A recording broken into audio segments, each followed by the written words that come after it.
Hey, Rose here from Pain Free Freedom. So I want to say super excited, but honestly a little nervous because today I'm going to talk about how my pain started. So, a lot of the time I'll share about what is the pain cycle, how does it work, how did I get out of pain? But sometimes the best way to understand how to get out of the pain cycle is to really understand how did I get into the pain cycle in the first place? Without judgment, without blaming yourself, without any of that, but to really understand how did my brain go from the place of feeling safe, like my body feels good, to this place of turning on these pain signals and they just don't seem to go away. And so, a super quick reminder, what is the pain cycle? When your brain and nervous system gets stuck, telling you that there's something wrong with your body, sending those pain signals, or using a slight decrease in oxygen in some of those muscles, which causes some sensation, then you add fear, boom, you're in the pain cycle. So I want to share with you today, like kind of the nitty gritty, like my story of what got me into pain in the first place. And I hope that this will help you understand for you what are some of the things that happen throughout your life? What are the things that might have primed you to feel the symptoms that you have now? I will be using the word pain, but keep in mind for different people, this shows up as pain, anxiety, fatigue, unexplained GI issues, bladder issues. When you're stuck in fight or flight, it shows up as all kinds of symptoms. So I'm going to be sharing with you my story starting from the very beginning of different things that had happened in my body, different things that had happened in my life that led me to be stuck in chronic pain for 8 years. And now I'm pain free. And so you've heard a lot about that other side, but I really want to share a little bit about what primed me personally and what I've seen clients, what has primed them. So when you're looking at what might have primed me to be in this pain cycle, there are a few buckets that we tend to fall in. One of those is anxiety, worry. We worry a lot. And for me personally, growing up, worry was like a hobby, a proper hobby in my house. It was always my mother, my grandmother, who had a super, super, super close, super, super unhealthy relationship. Constant worry, fear, fixation, worry, always really looking at that worst case scenario. And so if this resonates for you, I'd love you to drop a comment below. I'd love to hear kind of what's going on in your story as well. And I will take questions at the end, so feel free to drop those in too. So anxiety or worry, that rumination, you get stuck in those negative thought loops. This is really common for people who then go on to be in a pain cycle. So for me, this is one that really resonated, right? Perfectionism, high expectations, putting a lot of pressure on yourself. This was a big one for me. It's really, really common in almost all of my clients where there's this pressure and there's this expectation of like, I'll be happy when I accomplish this goal, when I get this job, when I have this relationship, when I'm out of pain, when I can do whatever. There's this constant pressure to get to the next thing. And here's the thing, when you get to that next goalpost, guess what happens? You move the goalpost again. And then you're like, well, I'll be happy at the next. And there's all of this internal pressure that I'm resisting how things are because I need them to be different. I need to somehow control them or make them different or influence them to be different. There's this perfectionism, high expectation. Another one that's super common for my clients and for me is feeling unsafe or unloved. So this could be feeling psychologically unsafe, feeling emotionally unsafe. This could be just disruption, right? My parents divorced when I was 8 and there was a lot of animosity between them. And so for a long time, I would say like, okay, it wasn't the greatest childhood. It wasn't that bad. So if you resonate with that, it wasn't that bad, whether it's childhood or something else, drop a comment below. I'd love to hear that I'm not alone in this. Because this feeling of it's not that bad, it's this way of our rational brain, our adult brain, trying to take whatever happened in our life in childhood and make it somehow okay, even if that emotional stress or trauma is still living in the body, right? So our analytical minds will kind of take over that. So feeling unsafe or unloved. Another really, really common one is that you are super fucking smart. Your analytical mind, so strong that it's doing like mental backflips in order to make everything okay, right? Where you're like, well, maybe they did the best they could, or this person showed up to the extent that they could, and Like, I accept that it was good enough. They did their best. Here's the thing about it wasn't that bad and they did the best they could. You are taking your adult brain and trying to retroactively change what a child's brain couldn't understand. Because even if it was the best they could, let me tell you what, it wasn't fucking good enough. Possibly. Maybe for you, you had an amazing childhood and this part is not really resonating with you. But I'm sure if you can think back, maybe there were times where you didn't feel totally seen, totally heard, totally understood, totally loved, where this resistance came in between what's happening and where I want to be or how I want things to be. So those are really common, right? Anxiety or worry, rumination, perfectionism. Another is wanting to be good or be liked, feeling a lot of pressure to please everyone else around us. We become super oriented to, I need to make sure everyone else is happy and everyone else is happy with me and everyone else likes me and thinks I'm doing a good job. And somehow that will make me feel worthy enough, good enough. That worthiness, lovability is a big part of what primes a lot of us. I've seen it for me. I've seen it with pretty much every client that I've worked with, where at the root, there is often this feeling of either I'm not worthy of feeling good, I'm not worthy of putting my needs ahead of other people's needs because other people need to be happy before I get to be happy. So for me, all of these really resonated. As I mentioned, my parents divorced when I was 8. And so they were not nice to each other, right? A lot of shit talking back and forth. And so I, my little kid brain trying to make sense of this, trying to have control over all of this. But ultimately, my brain and nervous system were feeling like, I don't really know. I don't really feel super safe. And I started getting nausea every night as a child, right? I would get nauseous every night. Couldn't figure out what it was, couldn't figure out any link to food. I would just get nauseous. And now I understand that was a mind-body symptom. That was stress, where my little kid body was like, well, I can't do anything about this. And so my survival response, my body's response was just to hold that stress in my stomach. Anyone else relate with that? Yeah, for sure. So that was one of the first mind-body symptoms that I got. And then in my 20s, I was in my dream job at my dream company, but feeling a lot of stress. And I started getting headaches all the time, like at least 3 headaches every week. And I would tell myself oh, it's because I drank too much water or not enough water or too much coffee or all of this. But again, now knowing what I know, I understand that this is a mind-body symptom. I wasn't able to process the extreme pressure that I was putting on myself to be perfect at this job. And by the way, at that time, I was like a program assistant. So all of this internal pressure I was putting on myself was not what you could say oh, is it really important? It felt important. And here's the other thing to keep in mind, it is not our analytical, egoic adult brain where we can say this was trauma and this wasn't, or this is important and that wasn't. It's about how your brain and nervous system encode it.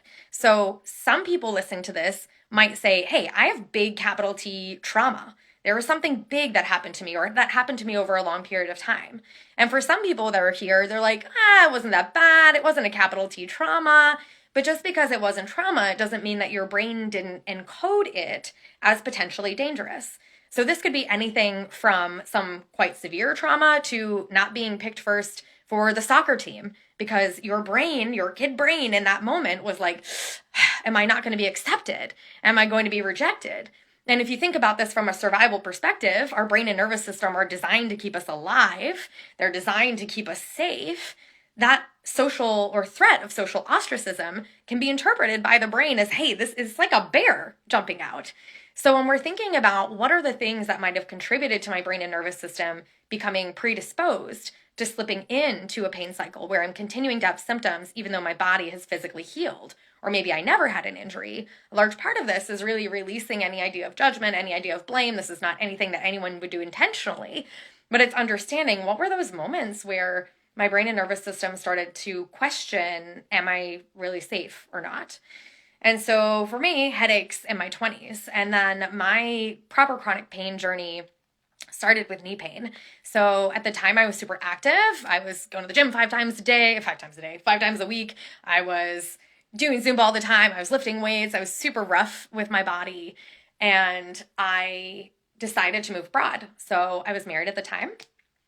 And I had come up with this long concocted plan about how this was going to be fine. So I was going to West Africa. I was going to live in Guinea for 2 years, but my husband at the time was a pilot. So I was like, okay, this is going to be fine. We'll like see each other every couple months and we'll stay in touch. And then after I've had this international experience, I'll go to Haiti and he can live in Florida and I'll live in Haiti and we'll somehow make it work. Shortcut, it didn't work. But 6 weeks beforehand, I felt this twinge in my knee.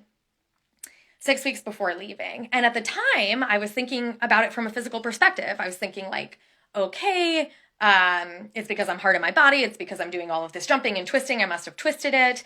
And I started to get kind of worried about it because I was like, okay, like I'd had physical things in my body. I'd had some shoulder pain, went to a physical therapist and went away. No harm, no foul.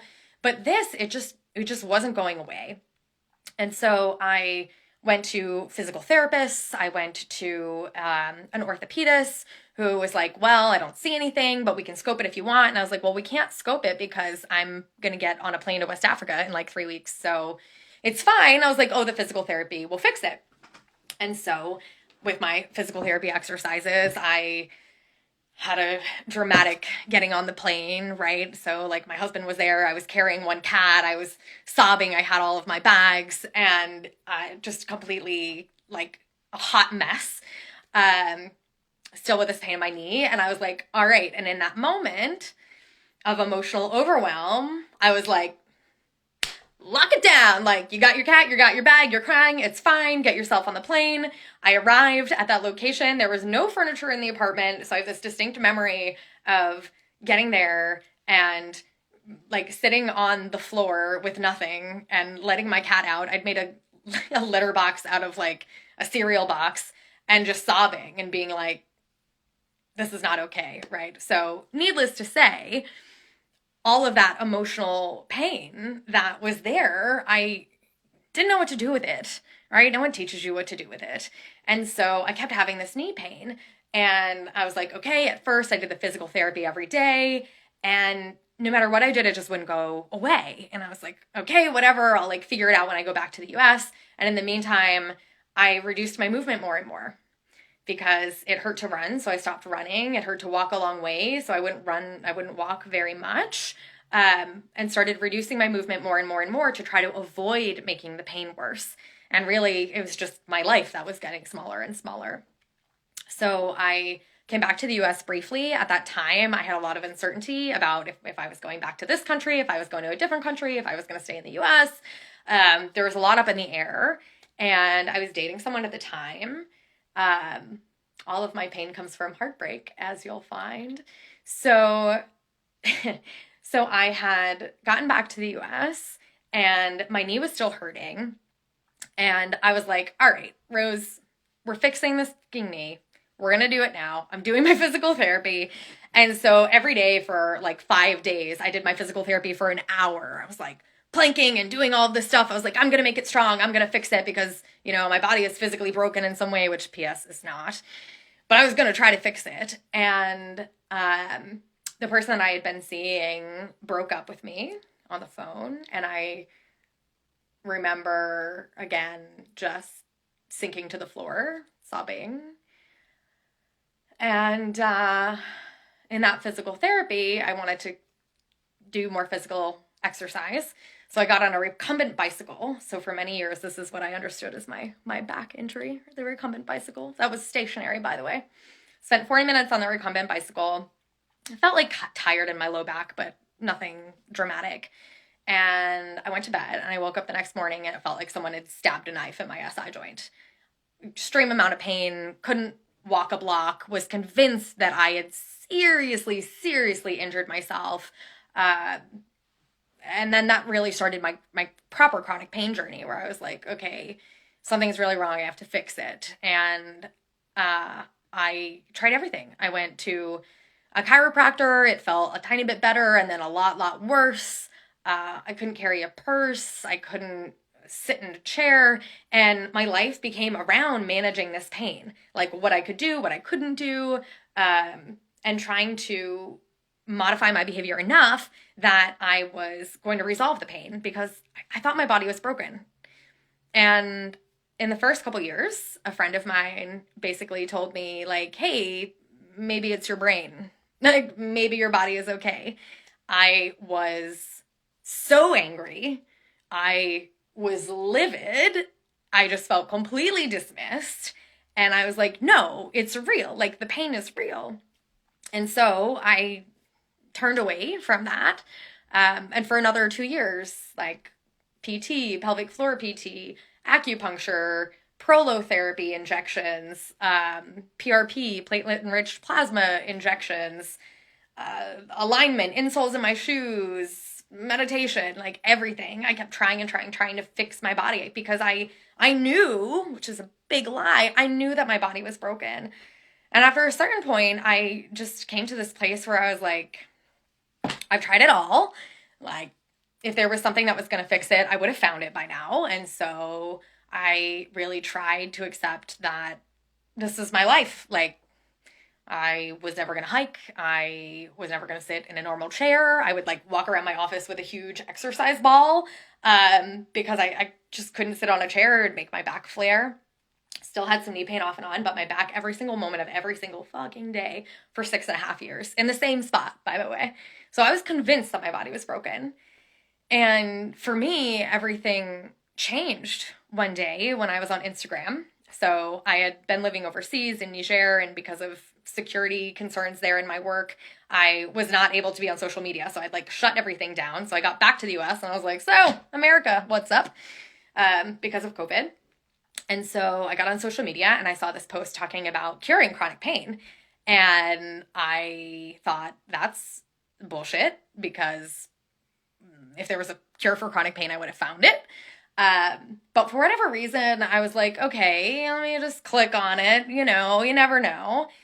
And that's really where I started my journey of breaking free from pain. And when I understood, like, people who have mind-body syndrome, TMS, the pain cycle, whatever word you use to describe it, psychophysiologic disorder, when your brain and nervous system are stuck in a cycle where they keep sending you pain signals, pain is a danger signal.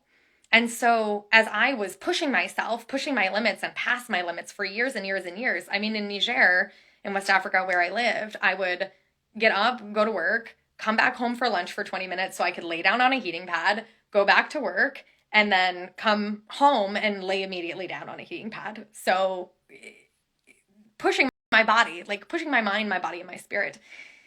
And when I finally understood, like, I'm the poster child for this, right? Like, feeling unsafe or unloved, feeling like I put a shit ton of pressure on myself, worrying, ruminating, being super stuck in my head, being super analytical, trying to like figure everything out all the time. And then when I actually looked at how did the pain present, it's very, very common for people to have a physical event they associate. So for a lot of people, it's like, I was in this yoga class and I did this pose and I felt a twinge. And then, so for me, it was, I was on a recumbent bicycle and I felt a little, and then I woke up with this incredible pain in the morning. The thing about this is it's not how physical pain works if your body is actually damaged, right? But when we have that emotional pain that's within us, there comes a time where, because your brain processes emotional and physical pain in the same place, if you have enough physical pain or enough emotional pain over a long enough period of time, when you add fear, frustration, fixation on that, your brain can get locked in that physical pain place, even if there's never been an injury at all. So whereas my brain had said, oh, your knee hurts because you did Zumba and your back hurts because of this bicycle, in reality, this was my nervous system had been containing so much pressure, so much sadness, so much heartache for so long, and putting so much pressure on me to just move forward anyway, to do whatever I needed to do anyway. I had really dissociated from those deeper emotions. It was like I could feel like they were there, but I couldn't really access them. And so when I understood, like, hey, this physical pain in my body, it's actually coming from my brain and nervous system, and it is an overactive fear response. It is my brain telling me that I am in danger. And I could then see this whole trajectory from when I was a child to now of all of those moments where my brain and nervous system did feel unsafe, and that it had been trained consciously and unconsciously into greater and greater states of feeling unsafe. And then when my brain felt this opportunity of, hey, there's this physical thing of maybe you took a weird step in Zumba, maybe you twerked a little bit too hard that day, and maybe on this recumbent bicycle you somehow caused yourself some sort of crazy permanent damage. My brain hooked on to that, and I held on to that broken body narrative for years. And finally letting it go, finally being at a place where there is no pain in my body. I can run, I can hike, I've gone ice climbing, I've ridden a horse.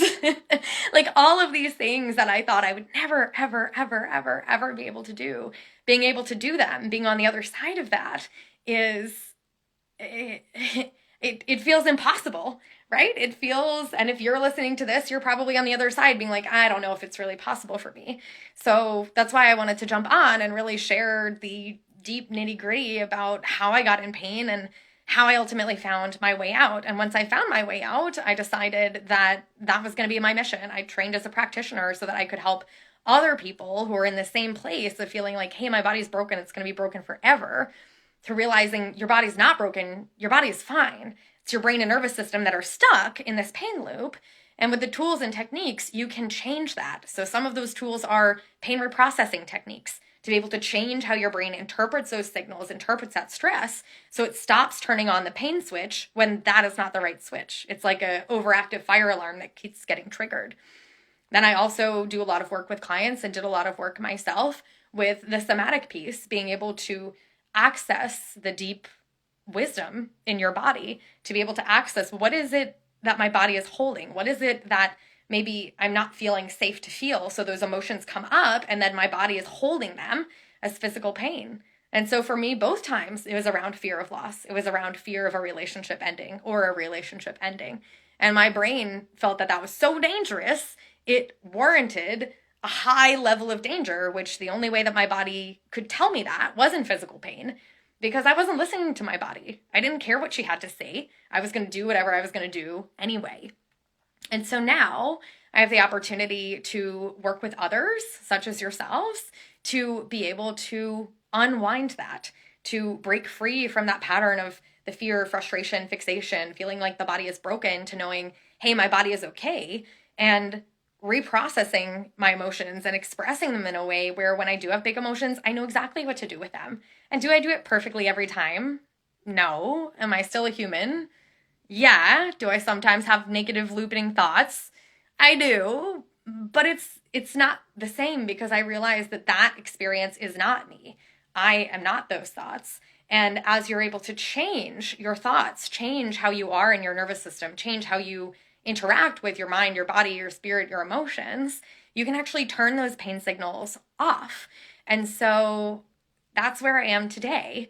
So I just talked with a client this morning who was having this experience of like, hey, I'm having this emotional reaction and I'm feeling it in my body. Like I feel tension in my body. I'm feeling pain in certain areas of my body. And I know at this point, like I know enough to know that this is something emotional, but I just don't know what it is. I don't know what it is. And it was so amazing because she would bring it up and then she'd be like, never mind, it's fine.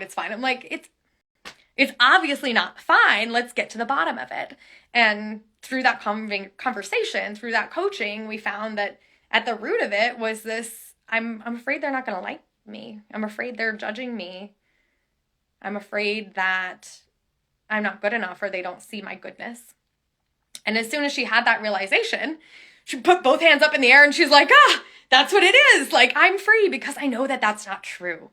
I know that what they think of me is not, it doesn't have any bearing on my experience. And in that moment, that emotional shift allowed the sensation she was feeling in her body to leave, because her body didn't have to hold on to those emotions anymore. When she understood the lie, if you will, that her ego brain was telling her, like, hey, what if someone else doesn't like me and that's a threat to my survival?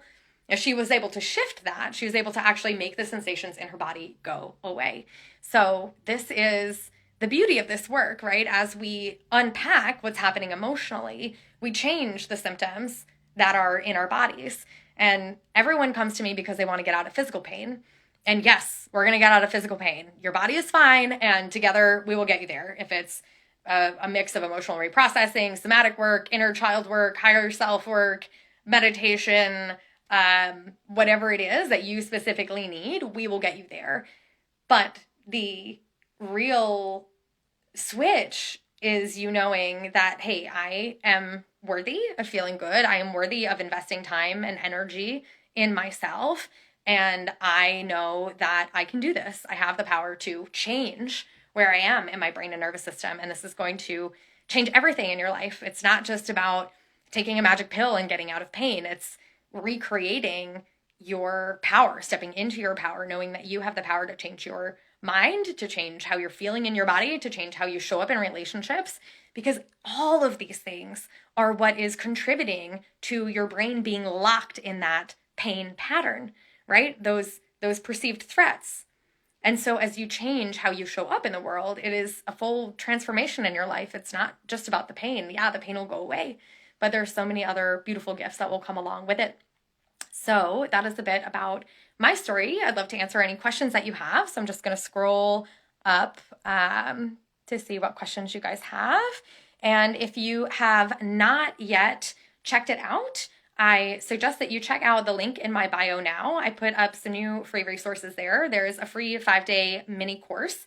I'm also now enrolling both for Pain-Free Fundamentals, which is a 5-week program to help you get started in understanding the mind-body connection, understanding that your body is actually okay, changing those thought patterns and changing those nervous system patterns. Also, the longer 13-week program, Pain-Free Freedom Method, that includes everything in that first course, as well as that emotional reprocessing, self-love, compassion, communications, boundaries, so that you can get back to feeling good in your body. For some people, it's just that first part that you need. For some people, it's really understanding and how do I work with my thoughts, my mind, my nervous system to shift it.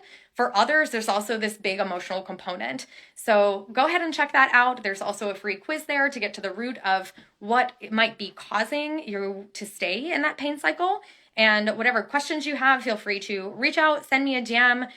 You can also book a free 15-minute alignment call if you're wondering like, hey, I don't know if I need to do fundamentals or if I want to do the full program, or maybe I'm wondering if mind body is even for me, or maybe you've been trying mind body and it hasn't worked for you yet and you're trying to figure that out. So feel free to reach out to me. I'm super excited to speak with you. And with that, I will see what questions you guys have. Is it necessary to find out why one got in pain in order to heal? Many things happen to me simultaneously. That's a great question.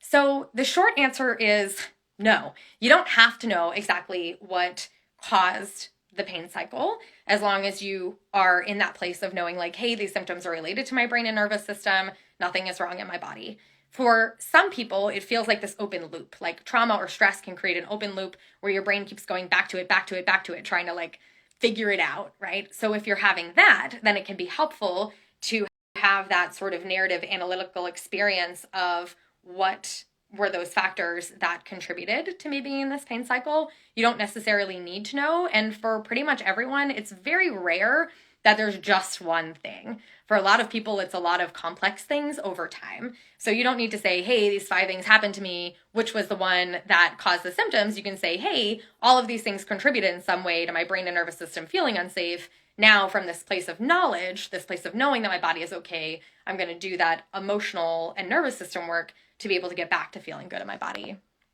Thanks for the question. Camila, are you saving this live, please? Yes, I will. Someone shares, didn't learn to express feelings when I was young. Woof, me too, except for the feelings around worry and anxiety. Highly encouraged to express those. Thanks. Any other questions? Another question about why you don't need to know. Yeah, it can be helpful to understand a bit about the history of what might have caused you to get in that pain cycle, but it's not necessary that you know the details. Someone else shares, it felt impossible for me too. Yeah, feels like a miracle, but it's possible for everyone. It's the truth. Exactly. Right. I know that if you are listening to this and you have not yet had the experience of your symptoms moving, I know it feels impossible. I know part of it is wondering, like, is this for real? Can this really work for me? And you're either wondering, like, hey, I know this works for other people, but can it work for me? Or maybe you're wondering, like, can it work for anyone? So this is why I've put out that 5-day free mini course. So when you get in there, you'll use some of the techniques, one of my favorite tools and techniques, somatic tracking, to be able to start moving and getting in touch with those sensations. Because when you actually have the experience of, hey, I'm doing this emotional work and my physical symptoms are changing, that changes everything. So that's really a great place to start. Chris says there's a lot of knowledge in the mini course, so check it out. Thanks. Another question, how do you know the pain cycle is happening to you and not that your physical pain is from physical reasons? Yeah, great question. So basically, if you go to the quiz at the link in my bio, it will ask you a bunch of questions to help you assess this. So I'll share kind of the most common ones now, but then I would encourage you to go to that quiz and fill that out, and that'll give you some better information. So the first thing that you want to do when you're assessing, hey, is this the pain cycle, mind, body, or is this some physical cause? You want to rule out any major physical cause. So these include things like pain from cancer, rheumatoid arthritis, an active fracture, clearly diagnosed nerve damage, autoimmune disease, although autoimmune disease is a little particular, so I'll speak a little bit more about that just after this. So if you've ruled all of those out, and let's say you have a little bit of degeneration. So for me, I have a little bit of degeneration. I have a little bit of deteriorated cartilage in my knee. I have a little bit of bulging disc. I have a little bit of arthritis. All of these are natural degenerations. It's kind of like wrinkles on the inside of your body. They don't cause pain. They don't necessarily have any cause, but when you're in pain and then you go to get a scan, they'll show you like, oh, you have all these minor abnormalities. But keep in mind, if you show two groups of MRIs, one for people with pain and one for people without pain, to a group of neurologists, they can't reliably sort whose is whose. People have incredibly different experiences based on what's going on in their body.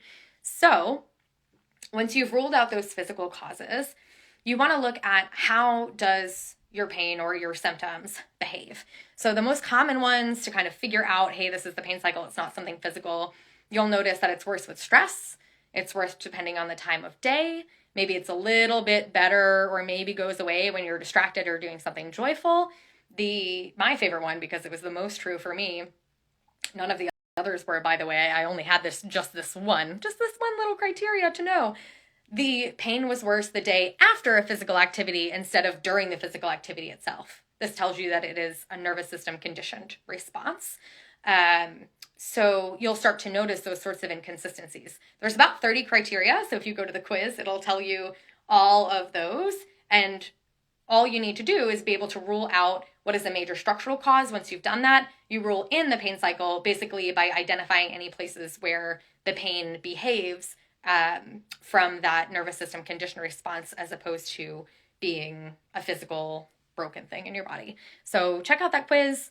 If you have any questions about that, feel free to reach out. I'm happy to talk to anyone if you're interested in like, how do I know for me specifically? Here are my symptoms. Here's my experience. I'm happy to talk about that in jams. What are the best ways to make your nervous system feel safe? Great question. So it really depends on where you are. So one of the first things is sometimes we have an emphasis on like, I want to regulate my nervous system down. I want to feel good all the time, all the time, all the time. So it's less a question of I need to regulate in every moment and more a question of, is my response, is my level of arousal in my nervous system appropriate for the situation that I'm in, right? So if you are in a situation, let's say you are in an unsupportive relationship, right? And let's say you have a fight with your partner and they are non-supportive in lots of ways, right? Maybe this is an emotionally unsafe place. In that moment, if someone comes to me, and I have this happen pretty frequently, like, hey, I'm in this unsafe relationship, I'm feeling amped up, like I'm feeling fight or flight, I'm feeling anxious, I'm feeling it in my body, and you want to calm that down. In that moment, you want to first look at, is my nervous system actually having an overreaction, or is my nervous system reacting in a normal way to let me know that it doesn't feel safe? So I just want to put that caveat in there because it's not always about calming the nervous system down. It's about figuring out, is my level of arousal appropriate for what's happening in this moment? And then either bringing the energy down in the body or bringing more energy up. So for some people, it's like fight or flight. There's that kind of the energy. For some people, it's more that depressed or dissociated kind of energy. So you want to kind of work with both of those and figure out where you are to get back to that rest and digest place. So in terms of some of the things to be able to make your nervous system feel safe, one of the easiest things is to do boxed breathing. So for about 2 minutes, and boxed breathing is inhaling for a count of 4, hold your breath for a count of 4, exhale for a count of 4, hold your breath for a count of 4, and inhale. And repeat that for about 2 minutes. So this is going to stimulate the vagus nerve and calm your system down. So as you're breathing, you also want to notice, where is my breath? Am I breathing here? Am I doing this? You want to breathe with that low belly. So you want to stick that low belly out, really that diaphragm breathing, pooch out that belly. We want these 8-9 month pregnancy bellies, and breathe from that low diaphragm place as opposed to that chest place, and that'll help calm your system down. So give that a go and let me know how that works for you. How did you work through being a perfectionist at work? Oh, that's a great question. How did I work through being a perfectionist? Well, for me personally, in my journey of coming out of pain, one of the things that I realized was that I wanted to switch careers. I had been working in international development and public health, which I loved, amazing work, helping fight malaria, helping reproductive rates, HIV, TB. And I came to the place where, for me personally, my nervous system just couldn't take it. Like, I was actually living in places where there was a threat of insecurity. And so I really decided that line of work wasn't for me anymore. And so where I had been in this perfectionist place of being like, okay, like, this is what I studied, I love this, I have to do this, I have to push to the next level, I came to a place where I was like, it's more important for me to feel good in my mind and my body, to allow myself the time that I needed to heal, to be able to let go of whatever I was still holding on to. It was more important to do that than it was to put my pressure on myself for work. So in terms of how am I not a perfectionist now, it comes and goes. I'm not perfect in my lack of perfectionism, right?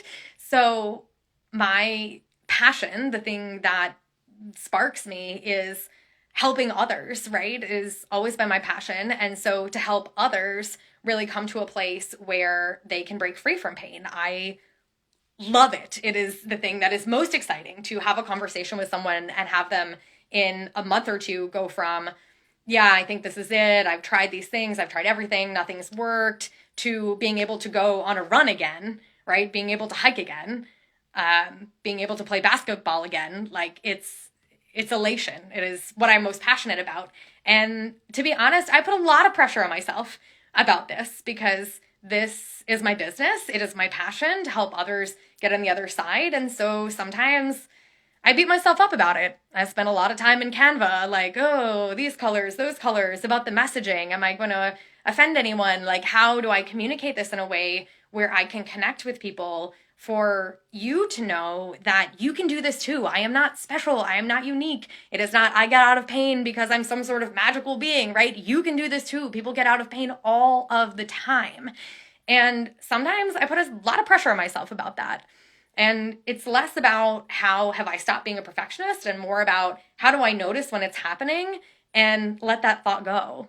Because ultimately, I believe that I am here to be of service, and that anyone who is ready to take that step, who wants the help and the guidance to, I don't want to just spend years trying to figure this out in the next 3 months. I want to be out of this pain cycle now.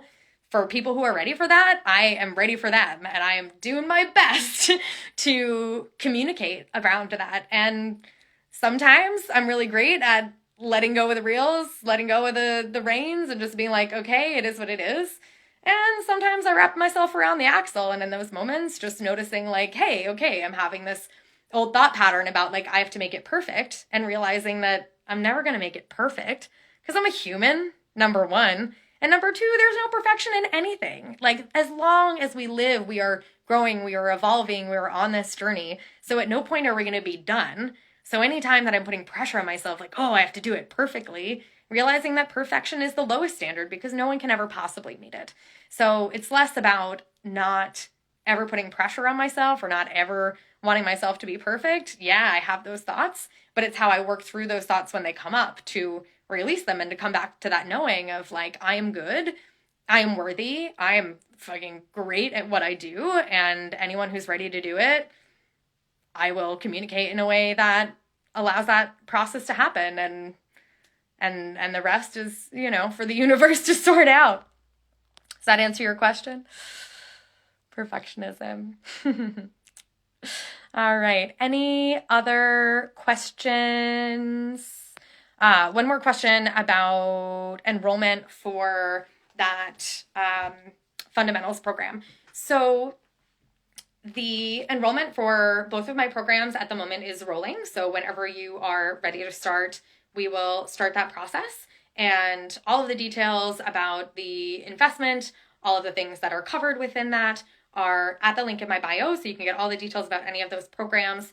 And if there's anything that's feeling unclear or you're kind of wondering like, how would this work or what does this look like? Feel free to just reach out to me on Instagram or to shoot me an email, because there's a lot of resistance sometimes to taking a step. And I had an amazing conversation with a woman yesterday actually about this exact thing, where she was, on the one hand, like knew that she wanted to be out of pain. And on the other hand, as we were talking, had this belief of like, I've tried everything. I just don't know if anything is going to work for me. Right. I'd also been in this place. So when you get in this place where you're like, like this is the last hope for many clients that I work with, pretty much everyone, I'm the last stop, right? Like they've been to all the doctors, they've tried all of the things and nothing has worked. So I know that if you're here, that probably resonates for you. So how you walk through that is really your choice, right? So a great way to do that is to jump into that fundamentals program where it's 5 weeks. It's 5 weeks of your time, 5 weeks of us working together to get you a shift in symptoms. Because when you have that first shift, when your pain decreases or moves or changes quality, in that moment, you realize you don't just like know, that your body is okay. That will change everything. That will make everything easier, different, better. So if you have any questions about either of those programs, feel free to reach out. Any other questions? All right. Sounds good. All right. Well, thank you guys so much. I am sending you so much love. I am excited to be with you here per usual, and I'm getting ready to do some more traveling. So that will be in my stories as well. So as always, if you have any questions about your case, how do we work together to get you specifically out of pain, reach out to me, and I'm sending you so much love. All right. Bye, guys.